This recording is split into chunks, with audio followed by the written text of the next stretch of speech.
বিনিয়োগ পরিবেশ উন্নয়ন ও অবকাঠামো সুবিধা নিশ্চিতে কাজ করছে সরকারের ৬টি সংস্থা। এর ৪টি প্রধানমন্ত্রী কার্যালয়ের অধীন, বাকি ২টি নিয়ন্ত্রণ করে ২ মন্ত্রণালয়। এর মধ্যে বিডা ও পিপিপি কর্তৃপক্ষ বিনিয়োগ আকর্ষণে কাজ করে, বাকিগুলোর দায়িত্ব শিল্প কারখানা ব্যবস্থাপনা করা। অন্তর্বর্তী সরকারের সময়ে ৬ সংস্থার ৩টির নির্বাহী চেয়ারম্যান হিসেবে নিয়োগ পান আশিক চৌধুরী।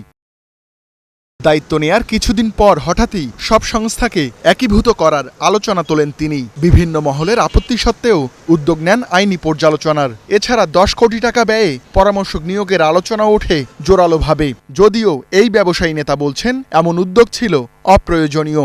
এটা আমাদের জন্য এখন সাবজেক্ট ম্যাটার না। আমাদের সাবজেক্ট ম্যাটার হচ্ছে বিনিয়োগ বান্ধব পরিবেশ তৈরি করা, দ্যাটস অল, যেটা আমাদের ডে ওয়ান থেকেই ছিল। ব্যবসায়ীদের চাহিদা কিন্তু ইজ ভেরি সিম্পল, এটাকে কমপ্লিকেট করে সরকার। আপনি বিনিয়োগ বান্ধব পরিবেশ নিয়ে আপনি কাজ করেন, বিনিয়োগ আমরা আনবো। যেটা বারবার বলতে চাই, বিডা বা বিডা চেয়ারম্যানের কাজ না বিনিয়োগ আনা।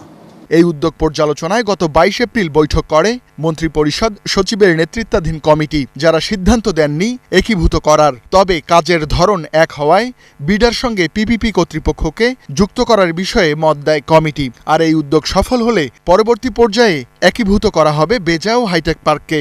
অর্থাৎ একরকম অনির্দিষ্টকালের জন্য পিছিয়ে দেয়া হয় পূর্ণ একীভূতকরণ। বিডা আর পিপিপির একটা ওভারল্যাপিং জায়গা আছে, আমার মনে হয় সেই জায়গাটায় মার্জারের হয়তো সুযোগ থাকার একটা বড় সম্ভাবনা আমি দেখছি। কিন্তু বিডা বেজা এবং বেবজা এই দুটাকে বিডার সাথে মার্চ করা উচিত নাকি, এটা মনে হয় আরও একটু ভেবে দেখা দরকার। কেন বলছি, বেবজা তো অনেক পুরনো, ৮২, ৮৩, ৮০ দশকের শুরু থেকে তারা export oriented industrial park management, এবং সেখানে কিন্তু মোটামুটি বেশ ভালো সফলতা আছে তাদের।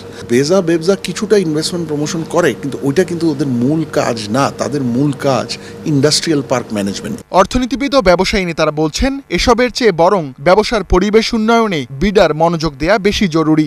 ইন্টারিম গভর্নমেন্টের সময় চুরি বন্ধ হয়েছে, এই সংস্কারের ইচ্ছা প্রকাশ করেছিল, কিন্তু ওভারঅল অর্থনৈতিক সংস্কার হয়নি। এবং সেই অর্থনৈতিক সংস্কার না হওয়ার একটা ধারা হলো বিনিয়োগ পরিবেশের সংস্কার, সার্বিক, কম্প্রিহেন্সিভ এবং সিস্টেম্যাটিক, সেটাও খুব বেশি হয়নি। ২-৩টা কিছু, যেমন রিপ্যাট্রিয়েশন রুলসটা একটু সহজ করেছে, ভালো জিনিস।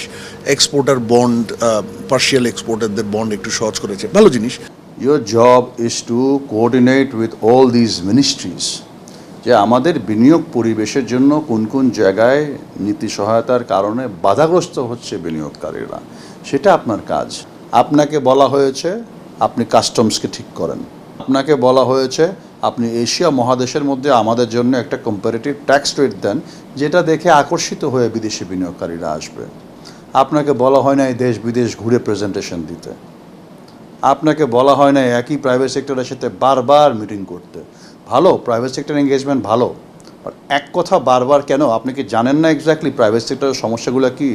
যদি না জেনে থাকেন, প্লিজ টেক লিভ। বিডা ও পিপিপি কর্তৃপক্ষ একীভূতকরণের বিষয়ে ২৯ এপ্রিল আবার বৈঠক করবে মন্ত্রিপরিষদ সচিবের নেতৃত্বাধীন কমিটি। রুহুল আমিন, ৭১, ঢাকা।